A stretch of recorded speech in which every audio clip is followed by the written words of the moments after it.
The biggest benefits of meditation is people start to understand who they really are inside. There's very scientific proofs behind classic yoga. Meditation certainly has real benefit. You know, the proof is in the pudding. We need to do the meditation. Can meditation help people burn their karma? The reason why meditation seems so difficult to people is because it takes willpower. Start to lose fear. How does the law of karma work? And if it's positive, it'll come back to us 1,000-fold. Nothing happens by accident, So it's never an accident that you met that person, or even that trouble came, or even that illness came. Kids are looking for this purpose, and they're looking much younger than they used to. Used to be, maybe around India, you would say, when I'm retired, I'll have time to turn to the spiritual path. That is now behind us. I think more and more the people that we're getting are 20s and 30s. With relaxed forehead to gaze upward, and that draws the energy up. And as the energy gets drawn up with deep concentration, at that point, expand our awareness. Even Krishna said, just a little practice of this inward religion, inward practice, can free you from great suffering. Certainly Yogananda ji said that, yes, Krishna gave Kriya Yoga to Arjuna. Past lives have shaped all of us and brought us to the point where we are now. If you knew how much God loved you, you would die for joy.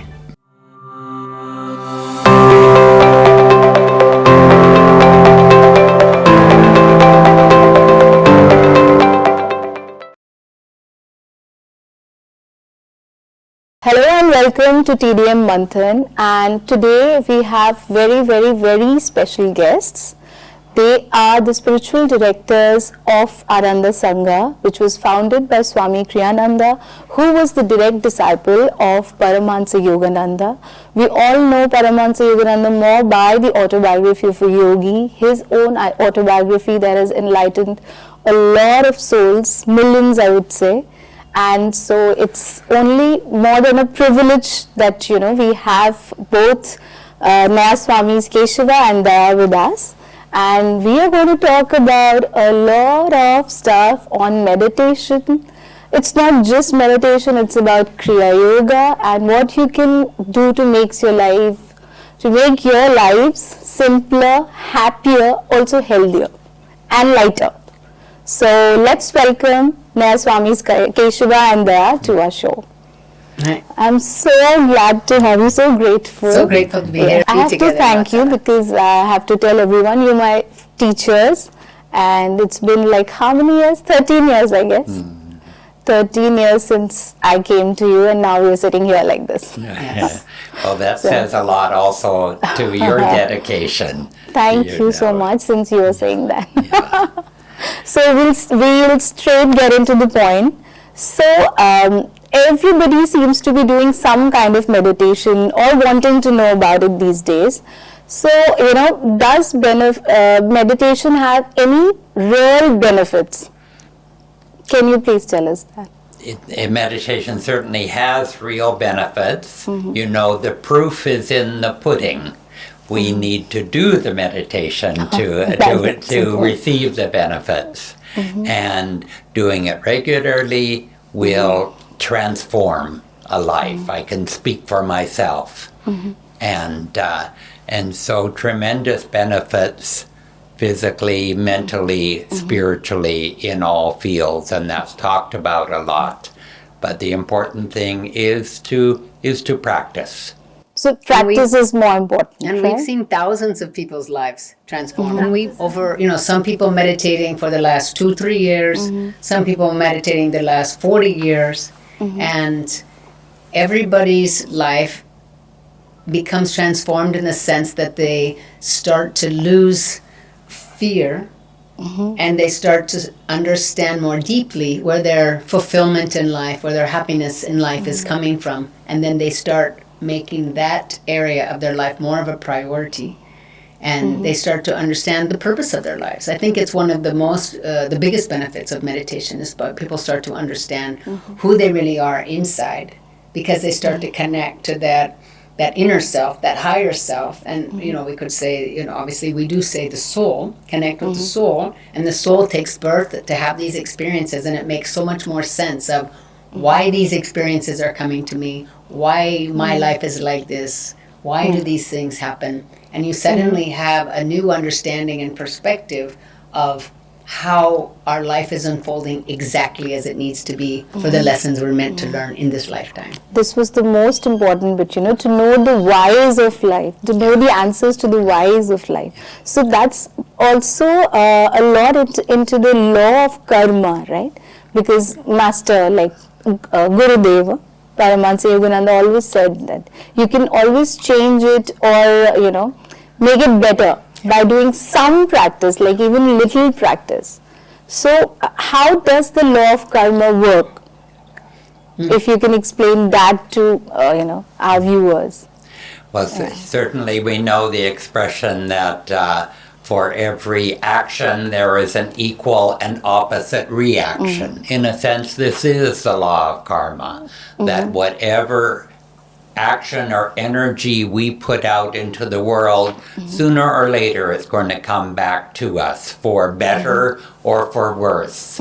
And so if we're going to have to produce karma anyways, why not make good karma? And then that comes back to us. When we serve, we love, we become loved. And so if we're seeking whatever we're seeking in life, if we put out that energy towards others, that will come back to us. And if it's positive, it'll come back to us 1,000-fold. 1,000-fold? And it's also that perspective that nothing happens by accident. So it's never an accident that you met that person, or even that trouble came, or even that illness came. Something about that experience is here to teach me what I need to learn. Otherwise, my aura, my energy body would not have attracted it. And so if we're born to learn lessons, and it's sort of like moving up in school and grades in school, that you can't graduate and reach moksha, enlightenment, in one lifetime. So if you're going to have a succession of lifetimes, it's just like a succession of grades in school. So we expect it to be more difficult as we get more mature. So as we become stronger, we might attract more difficult lessons. And it's just like taking a more advanced test. Or if you're going to be in sports and wrestle against a very light person versus a medium heavy versus a heavyweight, as you get stronger, you need to conquer stronger, heavier tests. And therefore, the victory is that much sweeter. And the growth is that much more. And this is because of our past life karmas? Certainly, it can be past and the life. Present also. Yeah, and also the present life. And so it's altogether, it's a lot of karma. Sounds too much of karma. But the useful question to ask is not where did this come from, or what am I going to do about it? What lesson can I learn from this situation that's come to me? It doesn't matter if I call it a tragedy or something good. What can I learn? What lesson can I learn? Can meditation help people burn their karma, if that's the right word? And if it's not, then what could be the right thing to say? I think burn the karma is a very good word. And yes, meditation can help that, because we transform the experiences that come to us. And if our direction is positive, is inward towards ourselves, upward and aspiring towards our higher self, then that karma burns up. So, people are wanting to learn more simpler methods of meditation, because it has levels. You start with one, then you go up higher, advanced. How can they start? How can they start? I think that basically we can reduce, even to a few simple words, proper meditation. We need to relax.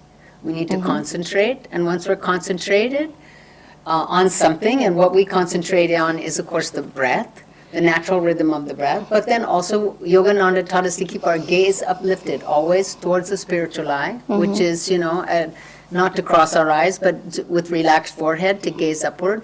And that draws the energy up.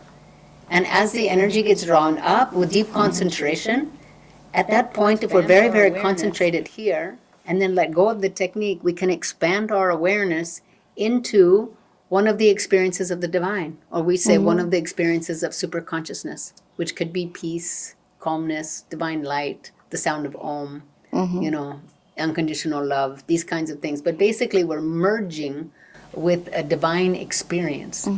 So this is the third eye. Yeah, at the spiritual eye. But and that's because our consciousness can pass through that doorway at the spiritual eye. But it's very, very simple. It's not, these are very simple techniques. The reason why meditation seems so difficult to people is because it takes willpower to set a habit, to set a discipline of sitting every day, because meditation won't help us unless we're actually doing it. And we have to do it every day to sort of have some effect. We can't just do it once a week. I mean, once a week is better than nothing. But once a day, you can start to feel that your energy is becoming uplifted, your energy is becoming lighter, and our awareness, our intuition is growing. And as that grows, we start to make better decisions about the people about our lives, about the people we hang out with, the music we listen to, the things that we do, the time that we go to bed. Meditation kind of also just resets you a little bit to say, I want to make some changes in my life. And it's a very simple way. Even Krishna said, just a little practice of this inward religion, inward practice can free you from great suffering. And, that's the suffering of thinking that I'm just this body. Right. And this body is so vulnerable to walking across the street and getting hit. Our bodies are very vulnerable to death. And we know that everybody will die. That's why it's called Mrityu Lok. Yes, that's right. But then, so everybody, if we just think we're our body, we're going to suffer because we're always going to be afraid. That as long as we feel that we're just these bodies, we will always be afraid or vulnerable that something will happen. Or if our children are just their bodies, or our parents are just their bodies. Because something will always happen to them at some point or another. And therefore, we have to understand who it is we truly are. And meditation helps you to understand, to have that memory, that smriti, that I'm eternal. I'm not just this body. I will live beyond, before I was born and after I leave this body, my consciousness will continue. This is Yogananda's teachings, is that he used to say, when I had reincarnated, it feels like I'm putting on a heavy overcoat on a hot day. It's just like you're changing clothes. So what's important about meditation is that it changes our consciousness. And it's our consciousness that we take with us at the end of this lifetime. So when people start to become more and more aware, and they're growing spiritually, and they want to know how to really to change their lives and improve themselves, they can think ahead, like, well, what kind of person do I want to be when I leave this world?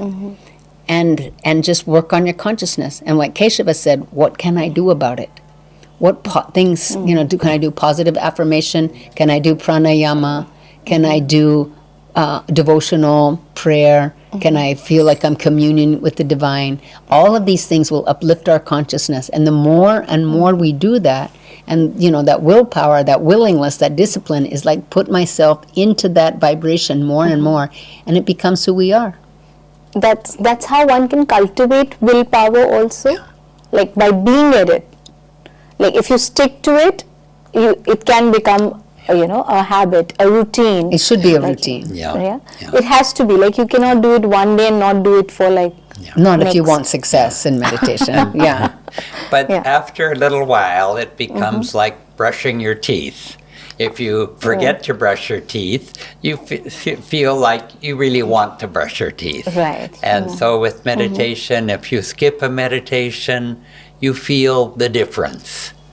And certainly, there's lots about meditation online. But the best way to learn it is in person, and that way be able to go step by step. as you say, and have a mentor and follow step-by-step guidelines. A scientific technique. And a scientific technique. Something which is written. Yeah, because you could get confused by looking at different methods and that happens to people a lot, Yeah. All of us, every day. Yeah. YouTube is full of that. Yeah. So you have to pick the right one, which is, where you follow a technique, which is, science-backed, written by people who have already been enlightened. So that our gurus are enlightened masters, and Yogananda came. This book, Autobiography of a Yogi, maybe you can hold it up. He talks about Kriya Yoga, and it is a very scientific path, but it's also universal, and it's it's non-sectarian, and just like I said, something it is have to do with the breath, but it's classic yoga also. It's Patanjali. It's it's there's very scientific proofs behind classic yoga. And so concentration slows your breath. As your breath slows down, your mind slows down. As your mind slows down, your awareness can be uplifted, and your restless mind slows. You open your heart, and you can have these merging experiences with the divine.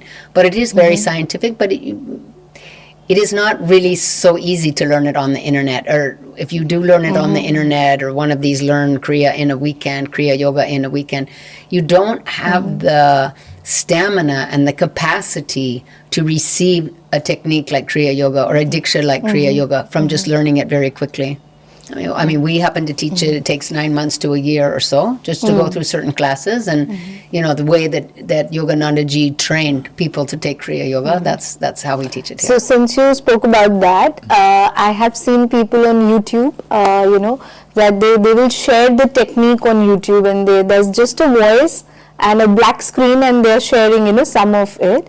So that's clearly not the way, right? Because it has to be inculcated, and someone has to be initiated by an authority, a person who knows Kriya, right? And there are myths about Kriya Yoga also, that, is it the one that was taught in by Krishna in the Bhagavad Gita?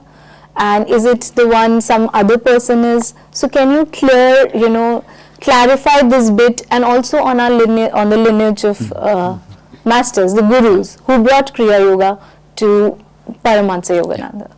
Certainly, Yogananda ji said that yes, Krishna gave Kriya Yoga to Arjuna, and that this is our line of gurus, and this technique of Kriya Yoga has come down from Babaji, the gentleman, second from the left here, and through his disciple Lahiri Mahashaya, to his disciple Sri Yukteswar, and to Yogananda ji. And this is the line of gurus. And this is the direct line. And as you mentioned, Swami Kriyananda was a direct disciple of Yogananda. And both Daya and I studied in person with Swami Kriyananda.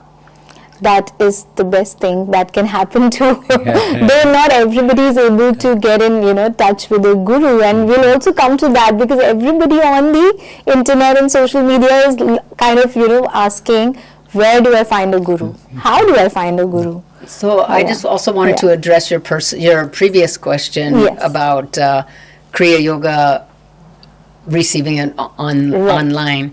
I mean, anybody can hear things online, and if they practice, it's not to say that they won't gain something from just like if anybody starts to practice pranayama, you're going to gain something. You're going to start to get centered. Your life should probably get better. But in terms of receiving let's say the Kriya Yoga technique, the ancient technique that Lahiri Mahashaya learned from Babaji 100 years ago, 150 years ago, that one needs to enlarge the capacity to receive energy. And to receive Kriya Yoga is a pranayama, it's a control of energy. But also the diksha that comes with Kriya through this line, from Babaji to Lahiri, to Sri Yukteswar to Master, through Swami Kriyananda, is that, you receive that touch of the Guru through a diksha. And so, but in order to receive it, you also have to increase your capacity to receive. And that takes time, that takes practice, that takes discipline. And also within the the Diksha is the way we teach, the way Yogananda ji taught it, and that is that you must practice twice a day. And you must practice these certain techniques twice a day. Or you can't just get that on a day, on a weekend, and then think that you're ever going to do it. So you need to build up that discipline. You need to have support. You need to have batchmates. You need to have teachers. You need to have a way to support. And so I feel that, yes, one can listen to the words on the internet, but I think you would be selling yourself short to not receive it with the grace and the power of the way that it was meant to be transmitted from guru to disciple, as they've been doing it for generations. So you can't just take a shortcut. Yeah. Yeah, Right. that's the you need to put out the effort. You can, but it may backfire. that's You may not get results. And then you might leave it entirely and Right, think, and oh, not come back to meditation it. didn't work for me. Or Kriya Yoga didn't work for me. That's And then so you true. never really know what it could have done, because Kriya can transform your life very easily, and we've seen it happen many times. Yes, I'm 100% sure when I look at you and so many others, who I also know personally. So you said something about, the devotion that comes. So because when we were younger, I was younger, and other people so, they would feel that devotion doesn't come in like right away. And because you're not able to connect. So can devotion be cultivated? That connect, how does one find that connect? Yeah. It certainly can be cultivated and really needs to be cultivated, because in our world, so much is just in our mind. It's a rational world. We have rational jobs, and devotion is the feeling of the heart. And we also all have that feeling as well. And one may feel they're just not devotional, but they're enthusiastic about different things in their life. Maybe their job or their family, a loved one. And that's devotion. That those feelings that we have, devotion towards a higher consciousness or God, is just one step more refined. But it's the same feeling that originates in the heart that we all have. So it's not something foreign to us. So it's the same love that we find, in our own relationships, just a bit higher or deeper, I'd say. Exactly. And so instead of, loving someone because they tell good jokes, you can love their higher self, because they have this good quality, and so it's a little bit more refined. And you can also say, devotion, what am I devoted to?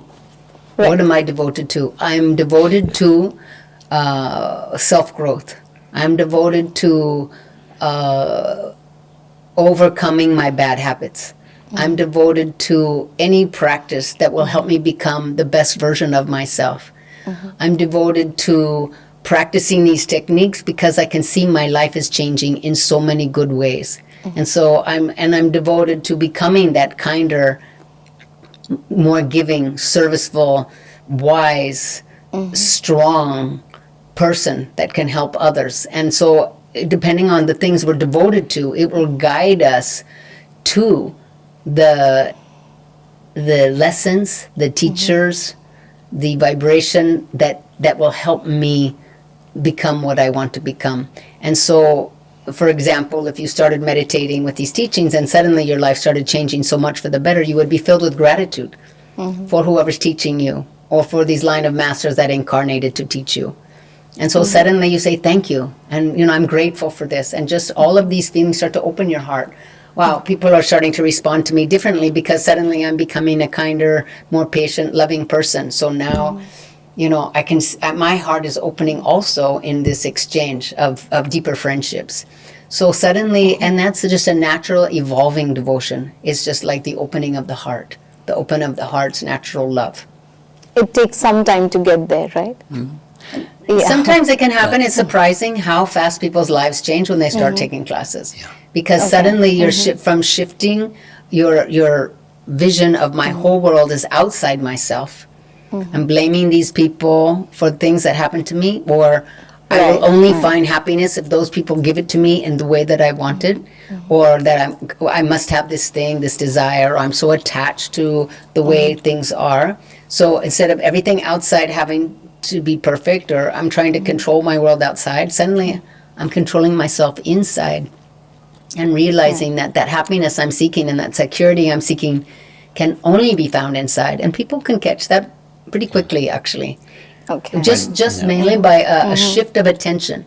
A shift of attention from outside. All our senses are facing outward. All our energy is going outward. And suddenly, if we just reverse that flow through these scientific techniques, our perspective changes, and it can change actually very quickly. When we start to calm the mind, calm the thoughts and the feelings and the breath, then automatically we feel calmer. And so it's a permanent gain. So it does stabilize, right? Yes, yes. So, you said this thing, and then that all of us are attached to some things like a family, or, have to achieve this in life. So material success, how important is material success to want to, progress in the path of spirituality, or are they all one? In one sense, they are all one, in that if you have a lot of energy and you can produce success in your material life, that same energy and that same skill can be used in meditation too. And so you can become successful in meditation because you know what success is. You know how to produce success because you have lots of energy. And so it can serve you very well. It takes the same qualities, basically. You need to have concentration, you need to have focus, perseverance, stick-to-itness, creativity, perhaps intuition. All the things that help you be a good business person will also help you be a good meditator. So if you're already a very good business person, the chances are you can use those qualities to quickly dive deep into meditation. And if you're a very good meditator, chances are you can use those same qualities to help you be successful in whatever endeavor you are trying to achieve. This was a very important one, that you can still do it. Yes. Whatever you're doing, whatever career or whatever you're doing, you can still go into meditation. And, people, Gen Z, you'd say, we don't have time. There's so much of pressure in social media, and you have to catch up to things so fast. So how do we get into it? So is there one thing that, that can make Gen Z, younger people kind of stick, and do away with their confusion and, so many other peer pressures that they are facing? Well, can it work there? Yeah. The biggest thing is our own experience. And it's sort of like what you feel for yourself, that's real. And so if you practice a breathing technique, a meditation, and you feel changed, you feel improved, then that is real for you. And you can just take one step after another. And based it makes on your own experience. It's not about your beliefs or, it's your own experience. And it makes you want to keep going. It encourages you. So if you're starting to feel those changes, you yourself want to keep going. And if you have the good karma to have willpower and discipline, you know what's good for you. And your soul is like, finally, she's waking up. Let's keep her waking up, and just get up. 5 minutes a day of meditation is better than nothing. Even just a little practice will change your life. And then once you start to reap the benefits of that little bit of practice, if we're smart at all, if we're wise at all, it's like, if this much practice is giving me this much benefit, why don't I double it? Why don't I triple it? Let me do 15 minutes. Let me do 20 minutes. And suddenly you see everything in your life changing. So it does take good karma to want to find God or, even peace or things like this. Yes. It does take good karma, so you have to have some kind of good karma to want to be on this path, right? But we all have that good karma, otherwise we wouldn't even be interested. We wouldn't be watching this program. But the thing is that's where you're leaving. And like we said, evolution, our spiritual evolution is in stages. So depending on what stage we're in, we're going to attract what we need to learn. So when our consciousness is at a certain stage where we're sincerely seeking something that will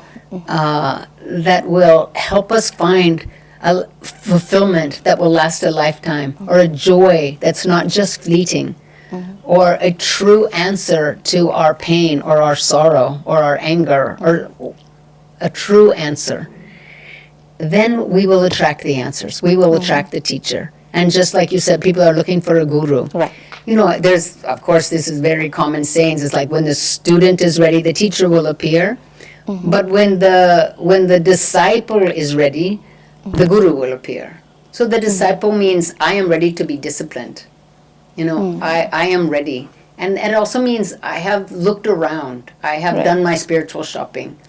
And I have found a path. I know it's mine.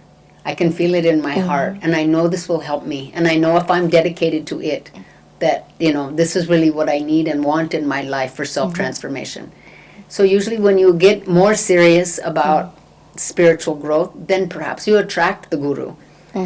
But what the teachings say is that God chooses the guru. We don't go around like, okay, here's 5 gurus, let me choose which guru I want.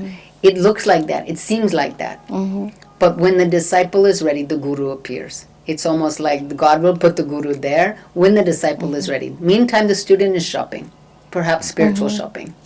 That's a very nice way of putting it out there. And if we're not just shopping, but also purchasing, and having an experience in some spiritual path or another, a path of meditation, then that will take us to the next step. And the next step, we're preparing ourselves actively. So, we're not just reading nice quotes. So this shopping is also a preparation to the final. It's a natural phase and an important one. And I would say one phase that many people go through is the reading phase. I know I myself, I was reading so many different books, going to so many different webinars and workshops and things like that. But mostly I was reading, and I sort of have an active mind, so the more I read, the more I felt I was growing. But later on, when I look back, I wasn't meditating. I was just reading. And it stimulated my intellect, but I felt like I was really just going in circles on the surface. And it wasn't until I actually started meditating that I made progress. And so I think I wasted a lot of time, but I also feel I wasn't ready yet. I wasn't ready. And so when I was ready and I started meditating, then everything started to change. So it was part of my preparation period. But I here at Ananda, we do learn that so many people are just mainly reading. And they just can't find, meditation is part of the spiritual path is about transcending our ego, that sense that we're separate from everyone else. That I'm separate from God, that that He's far away, or that all these people are different from me, so let me just take care of myself. But that's why, as we meditate more and more, we start to feel one with the divine, we start to feel one with all that is, and that we start to transcend that sense of separation, that sense of ego. But starting meditation, the ego isn't so happy because he knows that he's going to be transcended, and it's like, if you look at the Mahabharata, in the end, the ego has to be killed. And so the ego will keep you as much as they can from starting a practice of meditation. Or even if you start, to try to get you to stop. The ego will try to get you to stop. Because so far he's all powerful in your life. Yeah, so the ego should know when the attack starts. Yes, so just to say, it's not always easy because there's some resistance. And you can also, also there's the influences of the world around, it's Maya. There's going to be a lot that keeps you from really trying to go inside and go deep. So sometimes it's like what we need is a moment of silence. We need to introspect. In my own life, that was what finally got me meditating, was I had that time when I just looked at my life, realized I wasn't happy. What I was doing in life was not likely to make me happy. And I had known about meditation, and I thought, no, my mind is too restless. I could never concentrate to meditate. That it's too hard when And you can't do then that. when I realized I was just not going in a good direction, then I was desperate enough that I said, okay, I'm going to try meditation. So this brings me to a very, very important part of, our conversation. So, because I have come to know that, you were just 22 when you came to Swami Kriyananda, and that was in America, right? That's so true. What prompted a guy who's so young to not go out and party and to come into, to come onto this path? Well, I think I had done enough partying, and I realized that was not the answer. And so, as I said, I think I got desperate enough that I started to look for a lasting, real answer that could change me. And I had a friend or two who were meditating, and they just seemed a lot happier and calmer than I was. This was in the 19... it was like 60s? You're pinpointing me here now. It was like 1972 that I met Swami Kriyananda and started becoming his student and learned meditation. 1971, 72. And your parents knew that you want to do this? Or were they kind of, like, why are you doing this? They were wondering, why am I doing this? But by that point, I was living in another city. I was independent. They didn't have too much control over me. Were you working then? Were you working already? Or were you studying? I had been studying. I had been working a bit, and neither of them were giving me the direction and answers that I was looking for. So, in your case, the preparation had been done in another life, I believe, a previous life. Because when you're that young, you haven't seen much of but if you know that already, so does that happen? Yes, that certainly does happen. And it's sort of like it's not for us to question, how did I get in this place? But certainly those past lives have shaped all of us and brought us to the point where we are now. And as Swami Sri Yukteswar said, the past lives of all men are filled with many shames and darkness. But we can improve everything in the future if we just make a spiritual effort now. Very important. I hope everybody who's listening kind of gets onto this last line, if you're making a spiritual effort now. So that's what matters.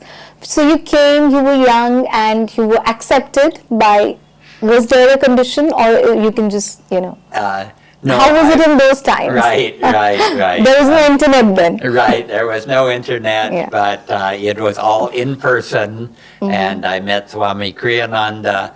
And, I also met many other people who were meditating, who were following this path.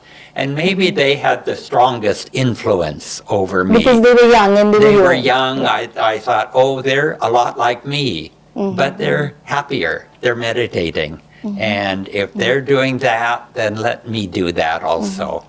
And then you've been here since then, so it's more than 50 years? Yes, it's been more than 50 years. And this is a bit unbelievable, but yes.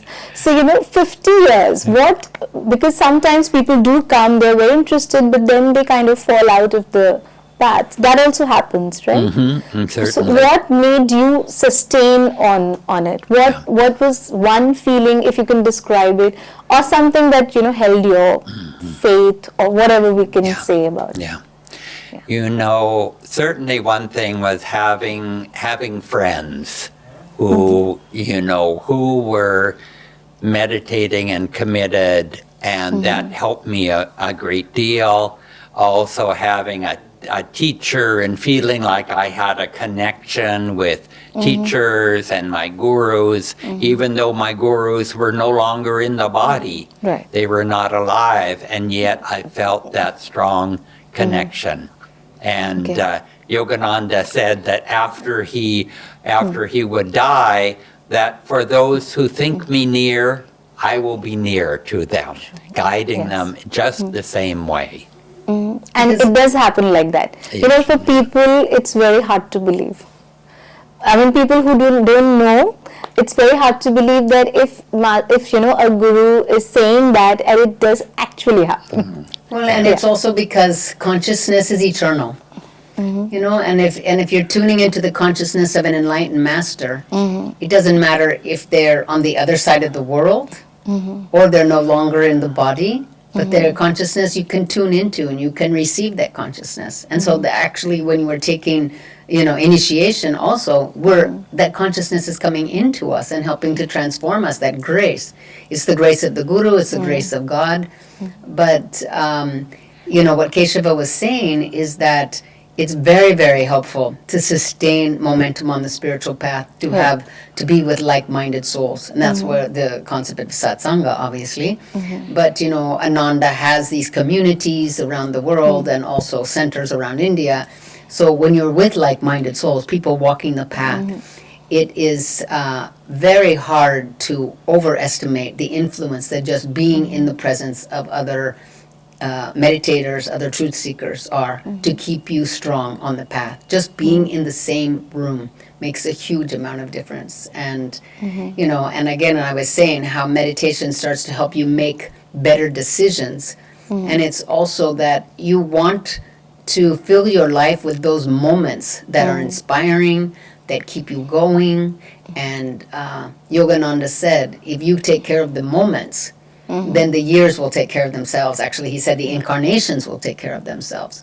So if we can just keep ourselves uplifted, inspired, centered, calm, focused on what we're doing, you know, in as many minutes as possible, that we don't really even have to ask, are we doing the right thing or not? It's like God will guide you from the inside. The Guru will guide you from the inside, because you'll just know. You know, but that's the importance of meditation, is because you have that connection. You know, you've had it in the morning already, and you're just having your day. And so the fact that you've just had that connection with your higher self, with God, and you just go through your day, you don't have to keep asking, should I take a left, should I take a right, what should I do? It's more like it's just a flow. You have that consciousness, which is omnipresent, which is omniscient with you all the time. And so it doesn't matter. I mean, if you're only with the Guru who's in the body, then you're obviously changing gurus, because gurus leave their body. So then do you need to go find another guru? You know, that's a really fickle way to go through a spiritual So we path. can connect, so, you know, in a nutshell, we can connect with a guru who's not in the body, but we're following his teachings or techniques, you know. And you still can have that connect very deeply. Like in your case, like in, I mean, all of Yes. So that is what I wanted to establish, that, you know, that happens. Yeah, absolutely, because it's an inner connection. And one could even get distracted by an outer relationship. And it's really how much we draw on that inspiration, because it is always there. And it certainly can be that certain gurus just have a handful of disciples that they work with in that lifetime. But then there's others, like this line of gurus, and they have a world mission to uplift humanity, and their path is a very broad one and influences many millions of people. And so they have a slightly different mission in life. True. What got you to Ananda? Well, I think I just was leading a very worldly sort of work life in America, and so many desires had been fulfilled, and yet I was not feeling satisfied in my heart. And so what else is there? What else is there? Yeah. And so again, I've been reading all these spiritual books, but still felt unsatisfied. And then I just walked in the door to Ananda Sangha in California, in Palo Alto, California. And like Keshava, I saw so many people who are really walking the path.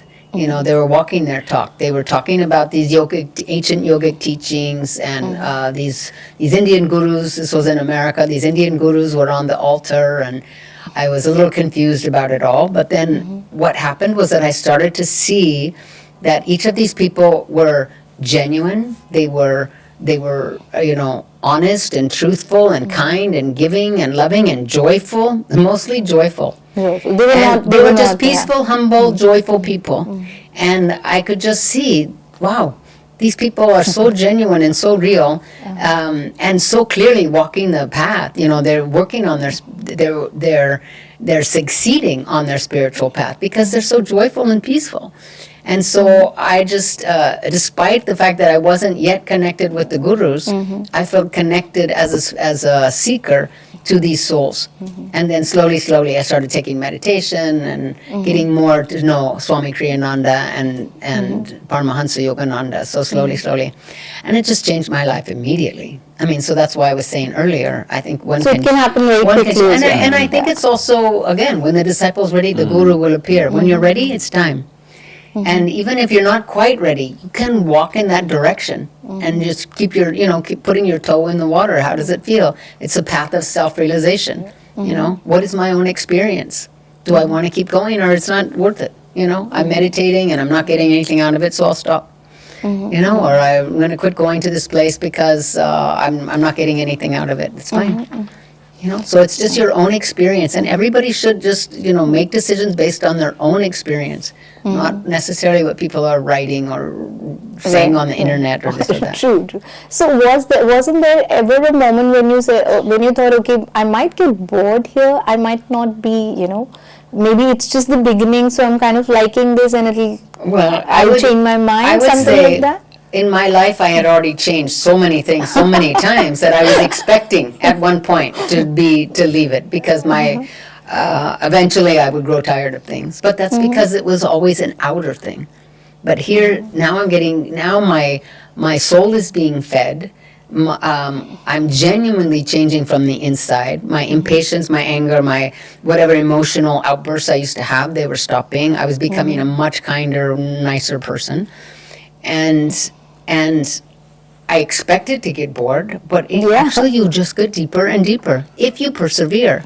And of course, meditation routine, there's a certain amount of boredom. If you're doing the same thing every day, there's a routine that sets in. But that's why it's up to us to keep ourselves inspired. Like, I'm going to go deeper today than I was yesterday and try to feel that still, calm presence of the divine within me and all around me. But it's my job to dive deep into that.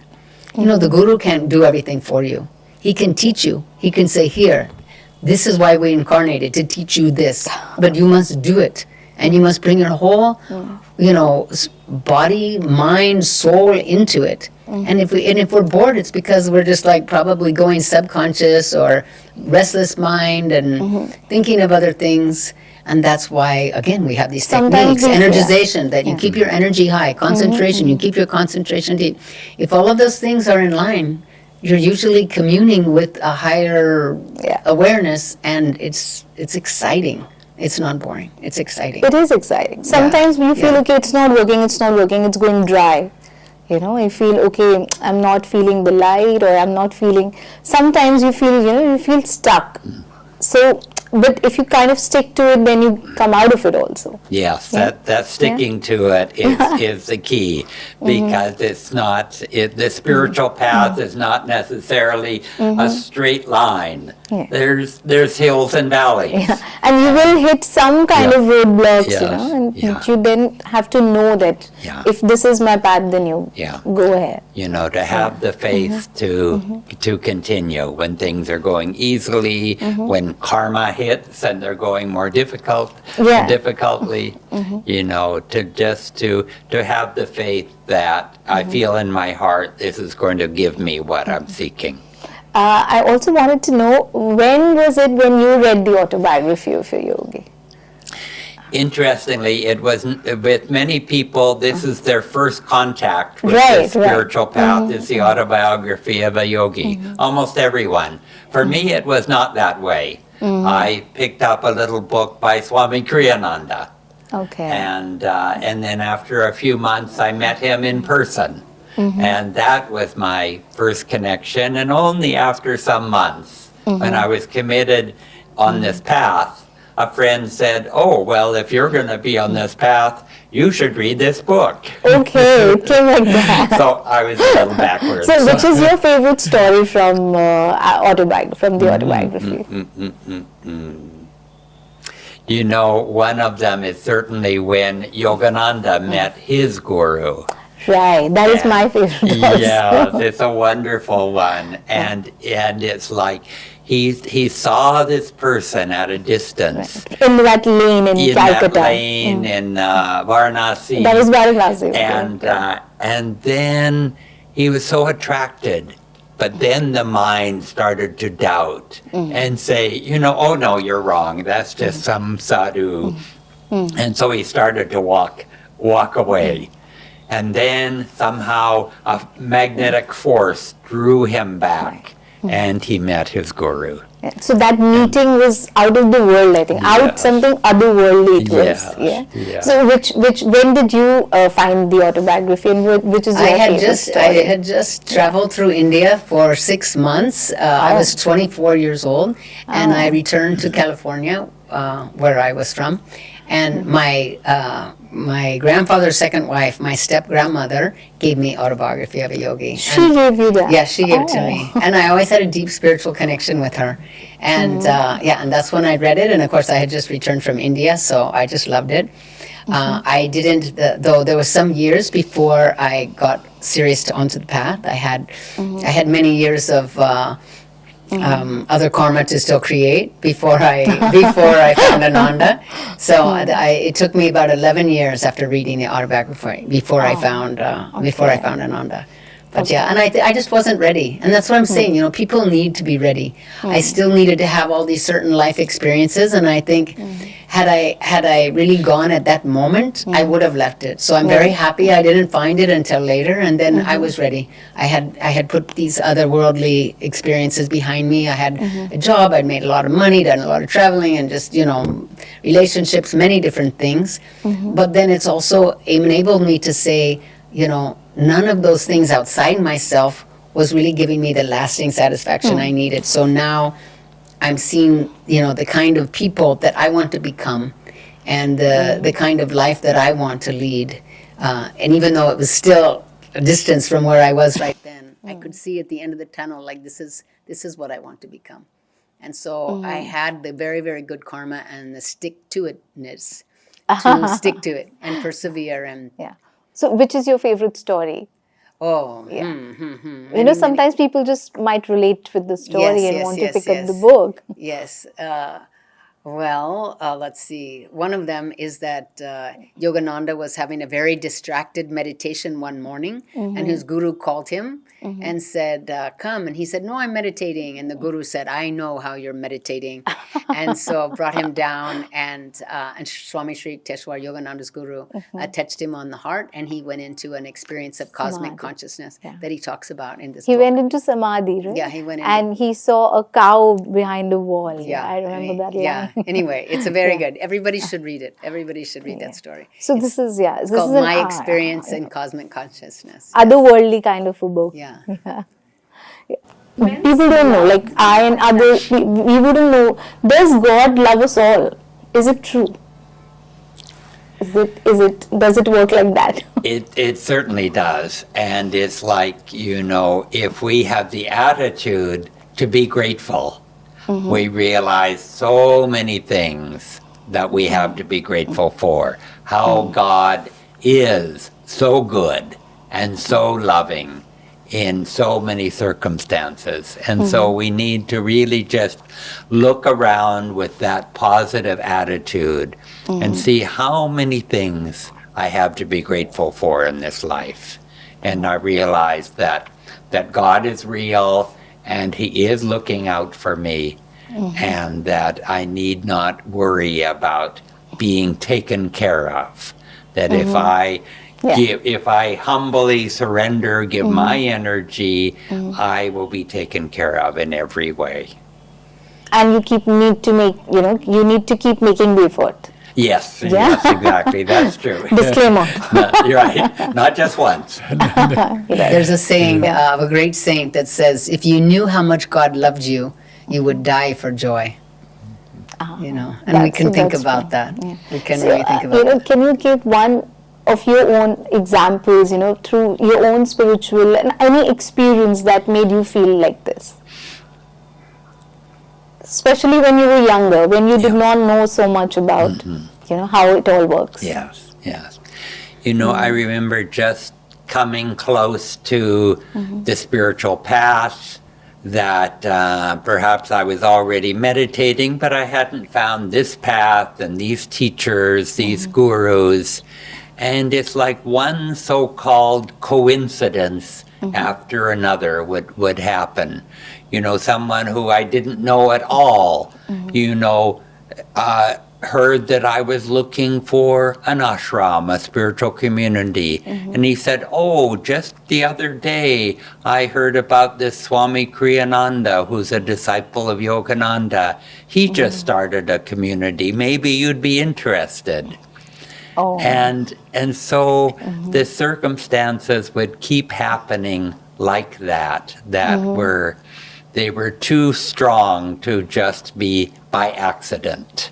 So nothing is an accident then? Nothing is an accident. And if we just have to have, we can look at the world like, everything is going wrong, or we can look at what's positive, and we realize how many things there are. That there really are no accidents. What we may think is terrible or a tragedy, if we see the positive lesson in it, then it's a blessing. Though it's hard to think like that, but we can do that. Yes, No, we but can do that. and it's also the more you meditate or the more you study the spiritual path, or perhaps classic yoga or Yogananda's teachings, the teachings of these gurus, it actually makes life very interesting because, if you break it down scientifically, if really our chakras that are holding our seeds of past karma, which determines our birth in this life and determines, what family we're born into, the type of personality, the type of positive and negative traits we may have. If we believe that we were born with all that and now we need to grow from the experiences that we're learning, it makes life very, very interesting. Because if you really believe that, and you have, as I was saying before, you have to build on your own experience. This came to me. We all probably have had some very difficult thing happen to us that we didn't ask for. And we would have never asked for it. And yet we look back on it and said, if this difficult thing hadn't happened, I would have never learned this huge thing that I needed to learn. And to move on with my life and now to take that wisdom and move forward. So if that happens once, then we can assume that anything that happens in our life, if we have the perspective that I have attracted it from my astral body, from my aura, from the seeds of karma that are creating a magnetism around me, if I attracted it, then it must be a reason why this person came to my life. There must be a reason why this great goodness came to my life. It must be a reason, like it's God giving me this great gift, this gift. And then this terrible thing happens. There must be a reason. And we start looking for it. What's in it for me? Not just I have to be positive, but what's in it for me that this came to me? Then suddenly everything becomes interesting. And so it keeps you also going on the path. Because it's not like, I have to just be positive no matter what. And, you're repressing your sadness or your anxiety and just saying, oh, yes, I'm positive. It's like, no, let's be real. Let's look at it. But why did it come? Even if it came to me because I have to face this very bad trait that I have.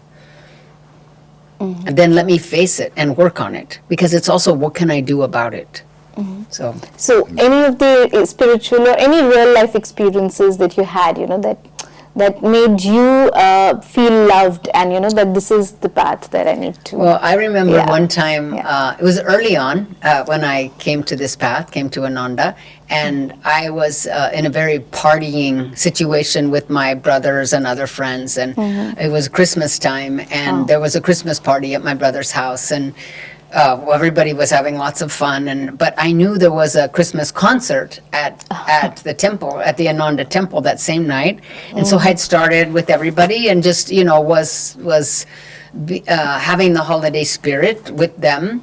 But then at a certain point, like at 7:30, the concert was starting at 8. I was like, I have to go. I'm going to this concert. They're like, what? Where are you going? And I said, I'm going to this concert at this new temple that I'm going to, and I really want to go. They said, no, you have to stay. You have to. I'm like, no, I'm going to go. And I mean, they walked with me out to the car and trying to just keep me from going into the car. So it was like a lot of willpower that I said, no, I'm going. And then I went, and I was so new to Ananda that I really didn't know people there yet. But I just went in, and it was a concert, and people were singing the songs of Swami Kriyananda and other kind of Christmas songs. And my heart was so opened by this concert that I was just weeping. And suddenly this sort of veil came down, and it was like, I know these people from past lives. I mean, it wasn't like I actually knew them, but it's like, they're my family. They're my soul family. And I was just crying in that concert, and it just changed me. And I would say the miracle was that I had the strength of will to go, kind of to let go of these people that were trying to hold me back, which are people that I love, my friends and my family, and yet to move on to this other situation, which has, so that was in 94, and meaning that it meant so much to me that has held on to me all of these years. So these past 31 years or so, it was like a turning point in my life, and it was such an important evening that, if I hadn't have gone, maybe that would have never happened. Maybe I would have just always stayed with these friends and these brothers in this partying situation, and it really never changed my life. So I consider that a big moment where I think that God and my gurus were behind me saying, no, go, you should go, Keep with your decision to go. And that's why I'm saying also a little bit of meditation helps you to make better decisions. And the moments are more important than the years, these moments. So for me, that was a very important moment. So it helps you make that last push that is needed. Or the first push. Or the first push. Many pushes along the way. Many pushes. So, now since we're at the end of this conversation, though there's so much more that I want to talk about, maybe we'll have to shoot a part 2. But then for beginners, for people who are wanting to get into some degree of meditation, also younger people, because I see a lot of young people getting into, there's a kind of a spiritual reawakening happening. Do you see that? Do you feel that? In our center here in Delhi, many of our students are young, and they are so eager for this practice, for these teachings, for a transformation in their own lives. And I think it's also hope for the future. That's right. Like where if I can't find it in politics, if I can't find it at fulfillment at work, if I look at these countries at war and all this greed and corporate and look at who is my hero, who can I believe in, or what can I believe in, and they're searching for something to make meaning of these lives. And I think meditation is one of the ways that they can find it within. What is the purpose of my life? And I think kids are looking for this purpose, and they're looking much younger than they used to. Used to be maybe around India, you would say, oh, when I'm retired, I'll have time to turn to the spiritual path. Used to happen. That is now behind us. I think more and more the people that we're getting are 20s and 30s. That's such a change. And it's so wonderful that they can start so young, and it can influence their entire lives. And it's very positive that they're searching, because they know where happiness doesn't lie, and for them to be searching also so young in life, that they will find the answers. Are we at that stage of Kali Yuga where we are kind of going back to?